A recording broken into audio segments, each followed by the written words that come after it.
Tiara, and I'm the mother of 3 autistic children, ages 11, 7, and 6. So someone had posted, does anyone else's husband just not understand how to handle their autistic child? Even when you try to tell them what the professionals have said, you still disagree and fight. Whose husband is so rigid it feels militant? Having a very rough night with my husband and losing it with my children crying. Trying not to do the same or else my anxiety will skyrocket. Having 3 autistic children, we did go through this. I kind of went through the process at first, because when you have children, you kind of project of how you think your future will be, how things are going to go great, you're going to go off and do these things, and then you really come to reality that I like to look at it like God has a different plan for us. So things aren't really going to go as planned as I had originally planned. So I thought I planned. And so I kind of I didn't have time to kind of go through feeling down and out, but I cried, I accepted it, and let's move forward. It didn't really seem like my husband did the same thing. I can relate to you. The way I look at it is that women, men, if you want to know what a woman's mind feels like, imagine a browser with 2,857 tabs open all at one time. And we can handle it, right? We're strong. We can handle that many tabs being open at once. We can manage making dinner, kids crying, for me, wiping poop off the walls, bloody noses, all of that, all at once. Men, it's like you need to give them one thing or 2 things, that's max. Okay, anything more, the rest is going in one ear and out the other. So everyone's different. Just remember that we're all human. For dads, especially if it's a son, it may take a while for them to accept it. I know for my husband, he always pictured going out in the yard, playing baseball with our son, doing father and son things. And then you come to the reality of, is that ever going to happen? Is that realistic? Is everything I dreamed of doing with my son, are those ever going to happen? Our son is 6. He's mentally 12 to 18 months old. I would say that my husband just now, in the past year, really started accepting it. I feel like he started accepting it and embracing it once I stopped telling him what the professionals said and started making appointments around the time that he could go, so that he could hear it for himself.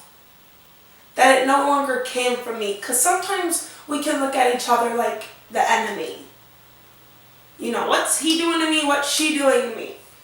So try to, don't go at him like, I need you to go to these appointments. Then you'll understand. Approach it calmly.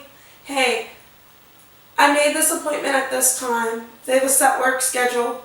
Get a later appointment. You can work around it. If not, approach, him in a manner of, hey, I think it'd be best if you went to this appointment. Because I felt like from my experience, when my husband started being able to go to the appointments and I scheduled them to where he can go, is when he really started accepting it. He really started embracing it. I used to cry because I would question, would my husband have that father and son bond? I didn't see it. And I used to cry. I questioned if that would ever be there. Once the appointments started coming, I feel like he started hearing it for himself. He really accepted it and embraced it. They have such an amazing bond now. It's a different kind of bond than what he pictured, but I think a greater bond than what he would have ever imagined. It's more than just throwing a ball. It's more of a heartfelt bond. And I really think, him going to the appointments, hearing it for himself, and there's no sense of arguing about it. Arguing makes things worse, and you get nowhere. Maybe he just needs some time to process it, and so really allow him that time. Allow him that time. Allow him to, ask questions. Allow him to really feel, what he's really, how he really feels. He might be so mind-boggled by this all. He might be so uncertain of his feelings, of what he's feeling right now. But I can promise you he'll come around. He will. I encourage the two of you to, as a couple, learn more about autism, about parenting autistic kids, about just learning more about your children. Get into their world. There's no sense of arguing. When my husband and I argued, it made things worse. The kids could feel our tension, and therefore they would cry more. So now, I've kind of learned codependency no more, meaning it takes a lot of practice, and I still have problems with it at times. But it's when you don't let other people's actions, feelings affect you. You kind of know when to put this wall up, but not keep the wall up. So that you can allow them to feel how they feel, but without it affecting you. I would definitely encourage you to give him his time.